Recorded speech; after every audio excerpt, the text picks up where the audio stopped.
His 11th studio album may be called Bringing Back the Sunshine, but that doesn't mean Blake Shelton has gone soft around the edges. According to Blake, the title is, like most things he does, open to interpretation.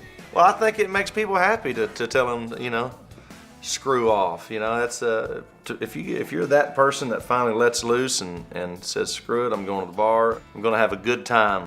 That's bringing back the sunshine, man. And that's exactly what Blake Shelton does on the project's first single, Neon Light. I take a shot of I don't care what you're doing now. Chase that one with a cold screw you.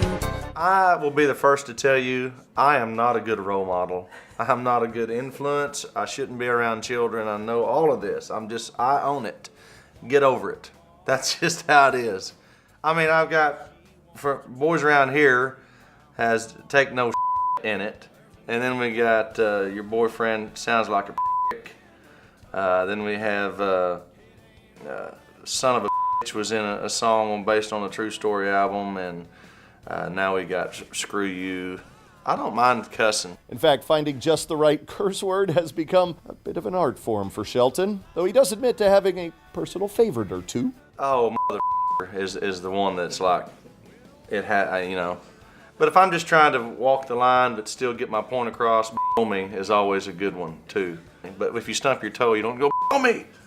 You got to say it to somebody. My eyes are the only thing I don't want to take off of you. These days, getting his point across has become a bit easier for the voice coach. His last 12 consecutive singles have gone #1, making him a rare commodity as one of only a handful of artists found a way to relate to fans as both the sensitive and sincere ballad singer, as well as the up-to-no-good party guy. If you're wondering how I get away with it, or why it works, I don't know, man. I mean it no matter what I'm singing. If I can't mean it, then I'm not going to do it, And if it's time for me to be serious and be heartfelt and sing a song like Who Are You When I'm Not Looking or something, I pour 100% of myself into it. And when it's time to make a complete ass of myself and be stupid, I'm really good at that too, and I don't have a problem doing it. I think if you're going to go for it, then go for it. I like doing what she likes. Man, I look for different subject matters. I look for different angles of looking at the same situation. Love, I mean, we're going to sing about love until there's no more music someday. And it's always interesting to me to find new ways to talk about it, or a different take or a different angle. And also, I mean, I'm a melody guy too, and so anytime I hear a melody that's a little bit different, not like anything I've ever heard before, I'll always be interested in doing something like that, just because, like I said, if I don't change it up, I get bored. It's got me feeling alright. Gonna make it a double.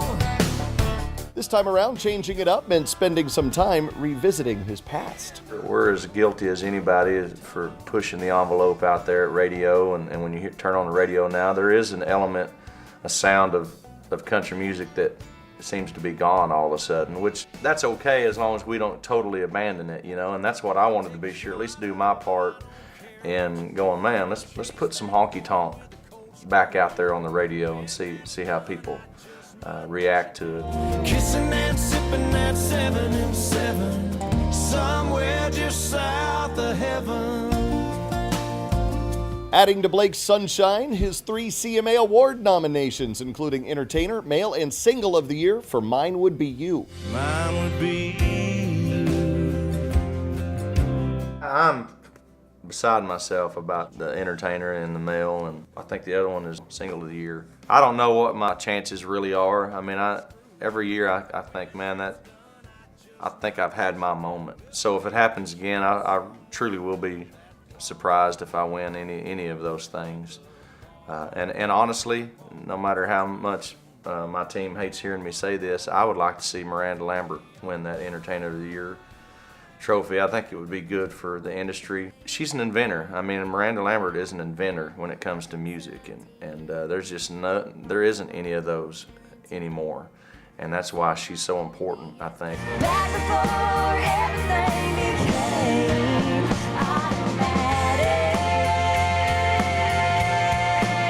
There is one thing, however, that Blake admits he wasn't as certain about when it came to his wife's career: her decision to release Automatic as the first single from her platinum album. In my defense, though, I've been wrong about the last, I think, 4 first singles off of her albums. I'm always like, that's not the one. But they decided to go with Automatic, and it's a big-ass #1 song and sold a gajillion copies, and it shows you what I know. Every time I'm wrong about those decisions. So she knows that she'll always ask my opinion, knowing which one she should mark off the list. Don't take my advice ever.